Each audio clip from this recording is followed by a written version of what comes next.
ویل چیر ورکول دي مزدورانو ته دغه رنګ د یتیم ماشومانو چې د چا والد نه وي هغه ماشومانو د کفالت تنظیم الخدمت عرفن سپورټ پروګرام تحت کیږي کې زمونږ د معاشري چې څومره طبقات دي که ډاکټر دی که وکیل دی که بزنسمین دی که زمونږ نور داسې مختلف شبهات سره شخصیت دي نو هغوی له مونږ دعوت ورکوو هغوی راځي زمونږ د ماشومانو سره افطاري کوي الحمدلله دې ټیم کې په ټول پاکستان کې 31000 نه زیات ماشومان چې د الخدمت فاونډیشن پاکستان هغه کفالت کوي جی کتونکو څنګه چې تاسو کتئ شئ نن مونږ په پېښور آغوش سنټر کې موجود یو دلته کې نن د سینیر صحافیانو لپاره د آغوش سنټر والا یتیم ماشومانانو سره د افطار ډینر پروګرام کړو هغې حواله سره به مونږ خبرې کوو د دوی چې کوم سینیر دی هغه مونږ سره موجود دی دوی به خپل تعارف وکړي او بیا به دې حوالې سره لږ ډیټیل ووایي جی بسم الله الرحمن الرحیم نور الواحد جدون مې نوم دی د الخدمت فاونډیشن خیبر پښتونخوا میډیا مینیجر ذمہ داري مې ده الخدمت فاونډیشن څنګه چې تاسو ته پته ده د ژوند روزمره وو سېکټرو کې چې دی نو د معاشرې مستحق او غریب خلکو ته چې دی د ریلیف ورکولو کوشش کوي په دې کې تعلیم دی ایجوکیشن دی د سکولو صفاوبه دي کمیونټي سرویسز دي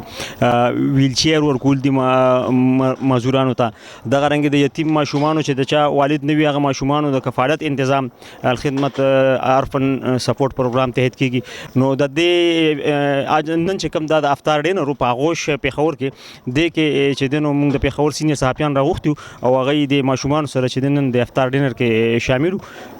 الخدمت فاونډیشن ټول ملک کې چې د نو تقریبا 31000 اورفن چې دینو هغه سپورټ کوي د هغې کفالت کوي او الخدمت چې دینو دوه قسمه طریقو سره د یتیم ماشوم کفالت کوي یو آغوش هوم کې چې هغه دلته لکه زموږ د هاسټل دی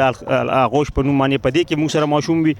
او بل چې دینو د ماشوم خپل مور سره وي او هغه ته موږ فیملی سپورټ پروګرام وو نو هغه ماشومان چې په کوم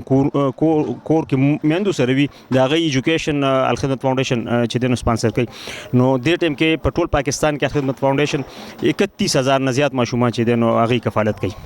څنګه چې تاسو نن سینیر صحافیان انوایټ کړیو او هغوی دلته کې ماشومانانو سره افطار ډینر وکړو داسې تاسو د نور طبقې سره چې کوم تعلق ساتي هغوی هم انوایټ کوئ دا پروګرام به میاشت روان وي که نه دې باره کې لږ ډیټیل ووایي جی بالکل الخدمت آغوش هومز کې چې دی نو هر کال دلته د آغوش انتظامیه چې دی شیډول جوړ کړي د معاشرې مختلف طبقات سره وابسته شخصیات چې دی نو هغوی راځي هغوی له چې دی نو باقاعده ورځې مقرر کړي وي نو نن خو د سینیر صاحب د ماشومانو سبا به چې دی د پیښور تاجر کمیونټي سره چې دی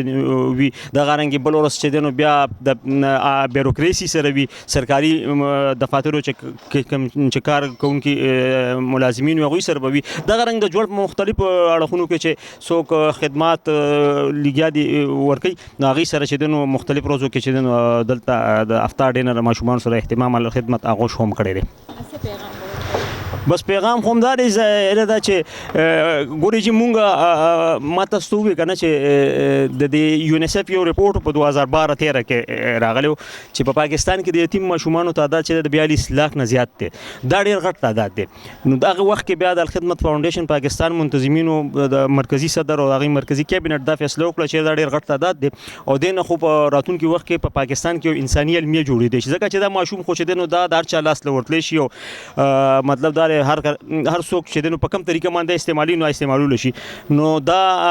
مسله چې د ایډرس کول پکار دی بیا الخدمت فاونډیشن پاکستان مرکزی کونسل اجلاس کې چې د لپاره باقاعده مهم آغاز وکړو او هغه اجلاس کې چې کوم شرکا او مرکزی صدر سیکرټري او نور کابینټ هغه د خپل ځان آغاز وکړو یو وی چې زما درې ماشومان دي نو د یو ماشوم چې څومره خرچه کیږي بس کوم بل هم دغه رنګ چې د نو وی چې زما دومره دي چې چا څومره وسو هغه نو هغه الته نشي او آغاز وکړو 35-36 ماشومانو هغه وخت نه چې سٹارټ واغستو بیا دا چې د پټول ملک کې د الخدمت عرفن کیر پروګرام آغاز وکړو او اوس الحمدلله دې ټیم کې په ټول پاکستان کې 31000 نه زیات ماشومان چې د الخدمت فاونډیشن پاکستان هغه کفالت کوي اول خصوص تاسو شکریا ادا کوم چې تاسو زموږ په دعوت دلته تشریف راوړو زما ظهور محمد نوم دی او زه د دې سنټر انچارج یم ایز ا سینیر ایڈمنسټریټر کار کوم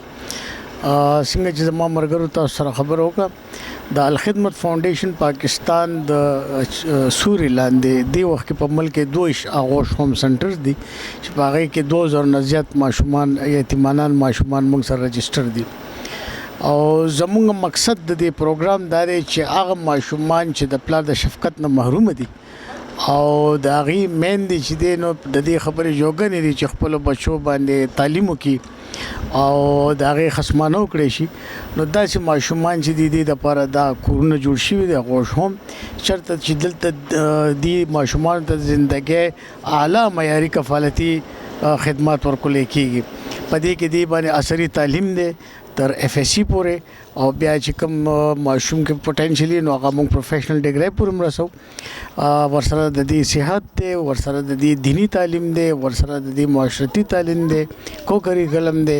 یعنی د ژوندۍ چې کوم سکلز دي یا مهارتونه دي هغه سوشل دي ایموشنل د ټول د دې ماشومانو د تربیت حصہ ده دې ټیم کې به تاسو سره په دې سنټر کې څونه ماشومان دی وخت کې مونږ سره چونکې دا په خبر د ټولو په دې صوبه کې د ټولو نه اولو نو مونږ سره د ځای کم یو نو دا بلډینګ چونکې زور دی کې مونږ سره د سلو ماشومانو گنجائش دی او ان شاء الله زموږ پروګرام دی چې دا به مونږ 300 ماشومانو لپاره اپګریډ کوو فلحال مونږ سره په دې کې سل ماشومان رجسټر دي د یو ماشوم د میاشتې څونه خرچ راځي دا چې شروع شو نو زموږ مشرانو ویلي چې یاره مونږ سره په دې کور کې کوم ماشوم اوسېږي نو هغه به داسې سہولت ورکو څنګه چې مونږ خپل بچی له ورکو نو هغه وخت کې زموږ دا ډاکټر صاحب ډاکټر حفیظ الرحمن صاحب د ویل زه ډاکټر یم نو زما زوی د چې کوم سہولت یا به ټوله ته وي هغه سہولتونه چې مونږ ورکو نو په دې وخت کې په 2025 کې په دې ماشوم باندې د 25,000 نه والا 30,000 روپیو پورې پر منت یعنی د میاشتې خرچه راځي جی او دا ټول دلته کې زموږ کم مقامی معاونین دي داغي مرسته د مونږ سره او داغي د مرستې مالی امداد په وجه باندې د دې ماشومان ته دا ټول سہولتونه ورکول الحمدلله رمضان حواله سره خدای چې دا ډیر سپیشل ماشومان دي نو موږ دا کوشش کوو چې دی د هیڅ قسم دا چې د محرومۍ شکار نشي نو دي ته موږ هر ماښام چې دی یو سوشل انټریکټیو ایونت دغه کوم د افطاره بل وخت دی خپل ځان محفوظ تصور کوي چې موږ معاشرې سره ګنډلی او هغه خلکو ته کم چې د الله والا خلک دی او د الله نعمتونو کې خرچه کول غواړي نو هغې ته یو ښه پلیټ فارم هم دی په دې ماشومانو د خرچې کولو دې له مرسته ورکول نو دې د ښه افطارۍ ورکول د دې د ښه روټۍ او د کپړو د جامو خیال ساتل نو رمضان خو ډېر برکتي میاشت ده او په دې کې وړوکې نه وړوکې عبادت ډېر زیات کیږي نو او بیا مصرف هم دا یتیمانان دي د یتیمانانو باندې خرچ کول چې دی نو د دې ډیر زیات بشارتونه راغلي دي ایون چې نبی علیہ السلام خپل ځان سره هغه کس په جنت کې مرګره ګڼلې دي دا غي زیره ور کړې کم چې د یتیم کفالت کوي جزاک الله جی مهرباني جی کتونکو څنګه چې تاسو او قتل په پېښور آغوش هوم کې دی ومنګو موجودو دلته کې د مختلف طبقات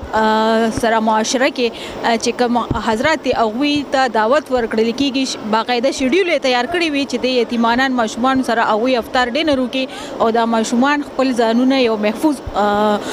دغه سره ټچ وګڼي کیمرامین توفیل احمد سره رینا ګل پیام خیبر پېښور کې زمونږ د معاشرې چې څومره طبقات دي که ډاکټر دی که وکیل دی که بزنسمین دی که زمونږ نور داسې مختلف شبهات سره شخصیت دي نو هغې له مونږ دعوت ورکوو هغې راځي زمونږ د ماشومانو سره افطاري کوي په دې وجه یو خو زمونږ ماشومانو کې هغه سماجي او معاشرتي قابلیت پیدا کېږي ټریننګ یې کېږي